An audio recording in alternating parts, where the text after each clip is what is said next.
ছেলে মানুষের জীবন। ফ্যামিলিকে সুখে রাখতে গিয়ে একটা ছেলে মানুষ জীবনে কত কিছুই না করে। যে ছেলেটা নিজের কাপড় ধুয়ে পরতে যার কষ্ট হতো, আজ সে অনেক মানুষের কাপড় ধুইয়ে দেয়।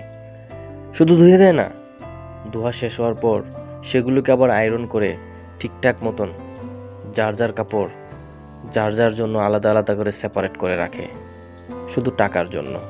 একটা ছেলে মানুষ তার ফ্যামিলিকে সুখে রাখতে গিয়ে তার নিজের জীবনের সুখ বিসর্জন করে দেয়।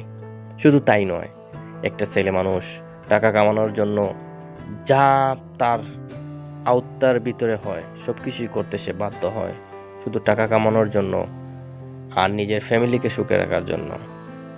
আসলে পৃথিবীতে টাকা কামানোর কোনো সহজ উপায় নাই।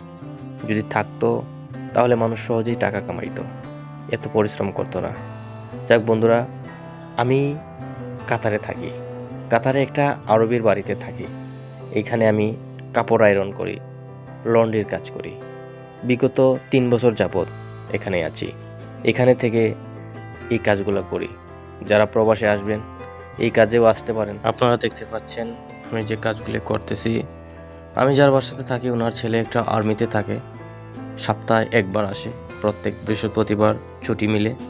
ওই ছুটি হলে বাড়িতে আসে, তাহলে উনি ব্যাগ ভর্তি করে কাপড় নিয়ে আসে। আসার পর আমি প্রত্যেকটা কাপড় আলাদা আলাদা করে, সাদা কাপড়গুলা সাদাতে, কালোগুলা কালোতে, আলাদা আলাদা করে প্রত্যেকটা কাপড় আমাকে ধুতে হয়। তারপর ইস্ত্রি করে যে কালো ব্যাগটা আপনারা দেখতেছেন ওই ব্যাগটাতে আবার রেডি করে রাখবো। সে যখন আবার রবিবার সকালে অথবা শনিবার রাত্রে আবার ডিউটিতে চলে যাবে, তখন নিয়ে যাবে। এভাবেই দিন যাচ্ছে। একদম যে খুব ভালো তাও না, একদম যে খুব খারাপ তাও না, আলহামদুলিল্লাহ। তবু আপনি হয়তো জিজ্ঞেস করতে পারেন, আসলে কি ভাই প্রবাসে আসলে অনেক টাকা কামানো সম্ভব?